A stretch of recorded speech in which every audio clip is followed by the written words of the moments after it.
And then straight into the cobbles here of the Kloosterstraat and the Driestraat. I really hope those spectators take a step back when the bunch comes through there, because you can see just the way that they're railing it through these corners here, trying to take the best possible line, which really kind of shoots the riders out almost onto the path there. Well, it looks like we have a last-minute gel there. Yes, there we are. 10 kilometers to go. Might be a little bit late to have a gel, but, well, we'll see if it works. Usually, Danny, when you feel like you need a gel, it's usually too late to have a gel. Yeah, hopefully he doesn't feel like he actually needs it. It might just be a psychological thing. I've still got one left in my pocket, but yeah, normally it would take a little while to get into the system. So let's see. But yeah, a really strong ride again from Sam Watson, going on the attack in the final 10 kilometres of the race. Almost a repeat of last year when we saw him attacking with around 15 kilometres to go. So yeah, he's obviously got good legs today. We still have the cobbles of Leiderdorp to go, the long cobbles of the Huizenpontweg, Wannegendorp, and then the final short stretch there of the Hoevenstraat, about 3.5 kilometers from the finish line, and then we go out on the main roads. It's now up to Team UAE Emirates and of course Soudal Quickstep to do the work, but that is a nice gap for young Sam Watson. Like you said, first time we actually saw him in action was last year, and I do remember that he also had a pretty impressive Grand Prix de Denain the day after, together with Lewis Askew. Of course, he loves the cobbles, Lewis, as a former Paris-Roubaix junior winner. But yeah, 14 seconds, 16 seconds at the moment for Samuel Watson, taking all the risks there in that corner. That is some great bike riding, and the motorbike really has to get a move on, because that was pretty close. Yeah, really using every inch of the road there, trying to carry as much speed through the corners as possible. He knows that he needs to eke out as much of a gap as he possibly can. Yes, Sam Watson, he is a young rider. He's 21, from Leeds, and he joined the Groupama FDG Continental team in 2022. One of these 9 riders who made the step up to the World Tour team. And then, of course, you've got Jensen Plaurout, who joined the Alpecin de Koning team. So they completely depleted their entire talent squad. One go into the World Tour and started with 18, 19-year-olds, making them the Groupama FDG Continental team, the youngest team in the world. Yeah, it's impressive, isn't it? And Watson, he started with Trinity Racing, a little bit of stagiaire there, and of course, started racing in France, where he actually had a pretty good finish in Étoile de Bessèges, which was also an uphill finish, Danny. That stage was won by Arnaud Delis. On the first day, his positioning was a little bit off, especially when it became really, really steep. But on the third day, he followed the right wheels, and that was an uphill finale as well. So the finale really suits him, suits Sam Watson. So now it's up to Michael Fink again to close the gap, together with Bert van Lerbergen there. And of course, one of the teammates, including New Zealand rider Lawrence Pitty, trying to slow down that chase just a little bit, because at this stage, at 7 kilometers, every second counts. Does indeed. Day done, it looks like, for Jasper de Vos after a sterling effort from him out front for a number of kilometres. But yeah, for Sam Watson, still 15 seconds the gap, 7.5 kilometres to go. But yeah, he just has to really focus in on his effort now. We know what a classy bike rider he is, and obviously has a very bright future ahead of him. He won the Gent-Wevelgem under-23 race last year, so he's no stranger to winning bike races. And no slouch. Absolutely not, but this would be a severe win if he's able to take it today. So on to one of the final cobble sections for today, the longest of the race, 1.6 kilometres in length. He's going for that off-road part there. Here we are. Huizenpontweg, 1.6 kilometers of cobbles with Team UAE, also followed by Flanders Baloise with Vito Braat. They have a pretty fast finish. Another crash there at the back of the bunch here. Caden Groves, that is the fast man of Alpecin de Koning, the rider from Australia. Yeah, this is, of course, the end of his chances. That's a massive blow to the team, isn't it? Because being one of the fastest finishers for the team, that's just... that is the exact same point that we saw in the women's race with the former world champion Elisa Balsamo took a tumble right on that corner there. It looks like there is a small lip just on the outside of the corner, which seems to really prove difficulties for the riders. Well, let's get back to the front and let's get back to Sam Watson to see what the 21-year-old is up to.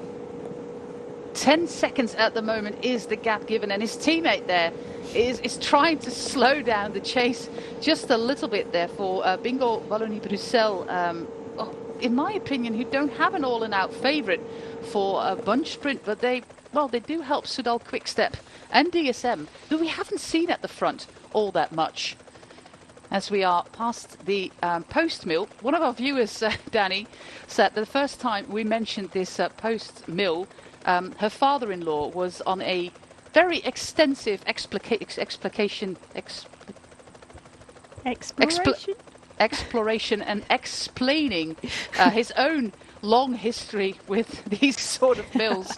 So she was not at all impressed by that moment. So we will not name that mill again to prevent more college education on the history of mills in England. Well, another valiant effort there for Sam Watson. We will see him again tomorrow in Grand Prix de Denain. More cobbles, more opportunities. Curious to see how he recovers from today. Man who had a pretty good Tour of Britain as well last year against some of the top pros. So this is again a very promising start. 5.5 kilometers, another attack there from Lotto Destiny, who have, of course, a fast sprinter with Milan Mente, but really, just like SD Works, want to make this a really, really hard race. Sepp van Marke on his way again. This is looks like Florian Vermeers. Sam Watson caught, and Florian Vermeers is the next one of the Lotto Destiny team on the attack. Well, is this about not having a lot of confidence in your sprinter, or just making sure that the other teams work as hard as they can while your sprinter just sits on the wheels? Yeah, it could be a bit of both, I guess. But yeah, obviously the riders will be talking to each other throughout the race, so they will know the condition of the top sprinters in the race. And much as we saw in the women's race, you know, some teams, they can go with this kind of double header tactic. So offering up an attack, and if that doesn't work out, then relying on the sprinter in the bunch behind. But this is a really strong attack.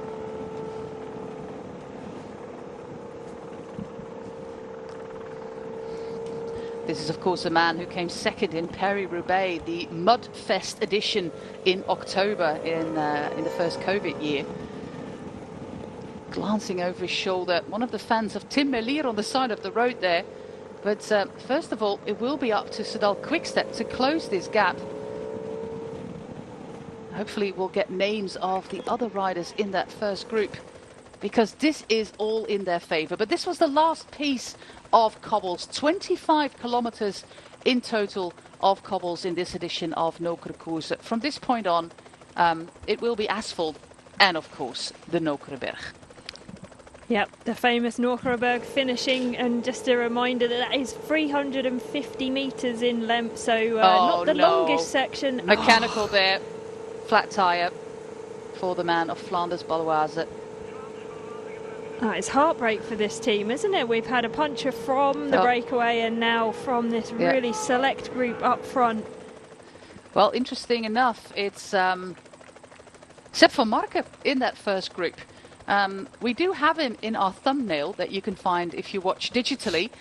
So our designer had full confidence in the ability today of Sepp van Marke, but he finds himself at the front of the race together with Florian Vermeers and one of the riders of Groupama FDG. We still have to identify him. Might be Lawrence Pithy, the man from New Zealand there, also one of these youngsters on the squad. 3.5 kilometres to go through the turn there. Another interval action moment, and now it's up to Trek Segafredo to do the work there. They have Edward Teuns as their fast man. They also have Emils Lipins, the Latvian national champion. And who knows, Thibaut Nys in his first road race of the season had a good training camp, and who knows what is in the legs today. That would be a very impressive debut for Trek Segafredo if he was able to deliver a result today, wouldn't it? Laurens Pithy, Sepp van Marken, Florian Vermeers, the three riders at the front. Trek Segafredo, well, you could see that Otto van Gaarde was glancing over his shoulder to see if there was some assistance coming from the back. But for now, not really. But everybody's riding full gas, 2.9 kilometers, and you have to commit to this, you know. This is not the moment to start looking at each other. No, absolutely not. You need to really commit 100% to this move. Oh, and it looks like a big crash in the bunch behind. That is a really, really big crash. Victor Kampenaerts again. Well, now these bib shorts are completely beyond repair. Second time on the deck for Victor Kampenaerts. But let's get back to the front. Let's get back to our trio, our three leaders there, with Belgian rider Sepp van Marken, New Zealand rider Laurens Pithy, and another Belgian rider there in Florian Vermeers of the Lotto Destiny team. Here are the names on your screen. 7 seconds is what the GPS gives. We see the peloton again with Groupama FDG at the front, trying to slow this chase down and to make sure that Laurens Pithy, who is a fast finisher, can go for his first pro win. Yeah, that would be quite remarkable, wouldn't it? But Groupama FDJ are doing a cracking ride in this race. They've obviously come in with a relatively young team, but really taken the race to the other World Tour teams.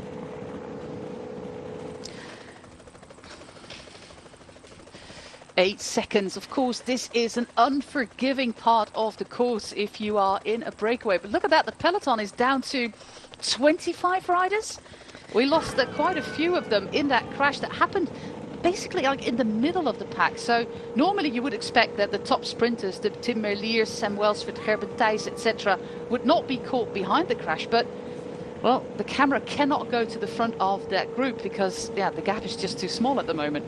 Yeah, I certainly spotted Tim Merlier in that group. You can see him there, just looks like him just on the left-hand side of the screen. But yeah, it was, as you said, almost in the middle of the chasing bunch there. The real impetus, the pace was really being set on the front. So the impetus in the group behind hasn't come out of that group at all due to the crash. But yeah, it's just another reminder as to how it. Oh, and another crash in the group behind there.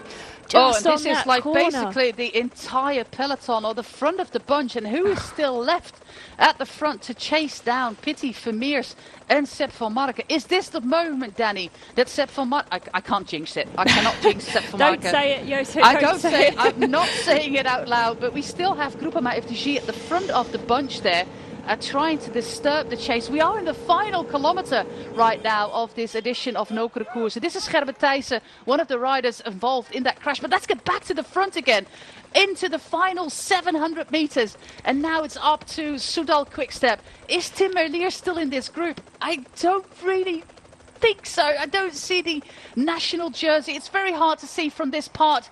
It looks like Bert van Leeuwenberg is still, Bram Belter, and yes, he is still there, Tim Merlier, going into the final few hundred meters of Nokere Koerse. Is the breakaway going to make it to the line? No, they are not. On the inside, it's Tim Merlier, Edward Teuns in second position. Tim Merlier sprinting from the front, out of the saddle, on the cobbles. Or is Edward Teuns going to bridge across? No, it's going to be another win for Tim Merlier ahead of Edward Teuns. But that was a close one. That was really, really close. It happened in the final 200 meters. Wow, that was nail-biting, wasn't it? Right down to the wire. But yeah, second win, 2 from 2 for the local boy, Tim Merlier. Milan Menten in third place on the podium. Yeah, and the sprinters, they all avoided the crashes there at the front of the bunch. And of course, his fan club is there. His fan club is there. Great win by Tim Merlier, and what a season so far for Tim Merlier. The new dad, he became a dad just before his first race of the season in Oman. And he sure has dad power.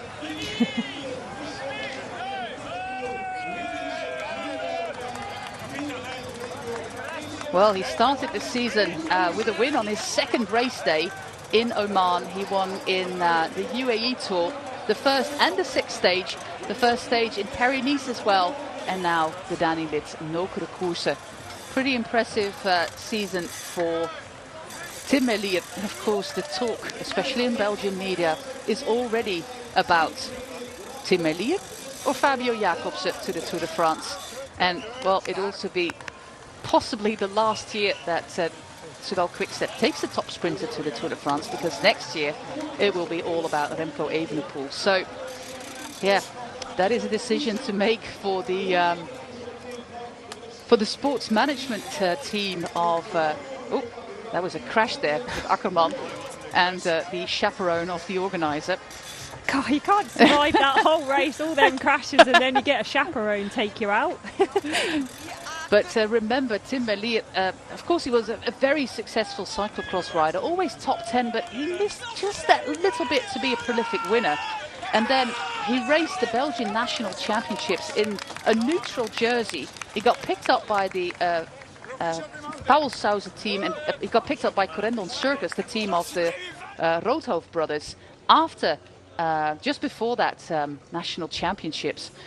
And yeah, from Alpecin Phoenix, the other teams of the Roodhoof brothers, on to Soudal Quickstep, where he signed a 3-year contract and has, well, proven to be incredibly successful already, with wins at World Tour level and now also on home soil, a stone's throw from the place where he was born.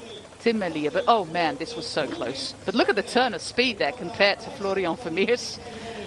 Yeah, you could see just the way that the bunch behind were able to carry so much more speed coming into the bottom of the cobbles, which is so important for this sprint. Just really carrying the speed from the descent up the 300-meter cobble climb.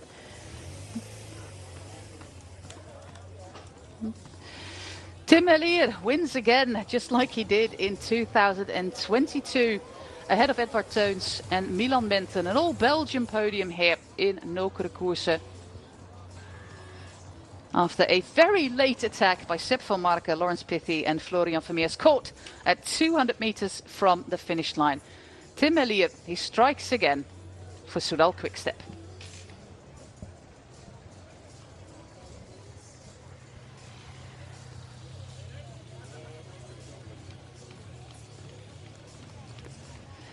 He's 30, and that is his girlfriend, and the name is now Van der Broeke. Cameron, yeah. Yeah, Cameron van der Broeke.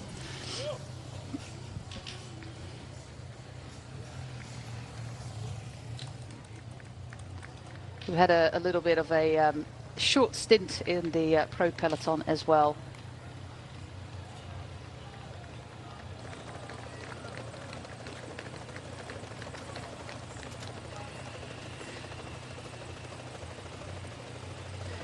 Another win for Jules, their little son, who was born on the 1st of February. So actually, I thought it was mid-January, but he's still only 6 weeks young, Jules. And I think he was in that. He was present to see his dad win for the first time in his life. Yeah, obviously a good luck met de charm. overwinning. Maar het zag er verdomd moeilijk uit, hè, in die laatste kilometers. Yeah, that was a pretty hard de final laatste twee kilometers. rondes Yeah, the second two laps was full gas racing.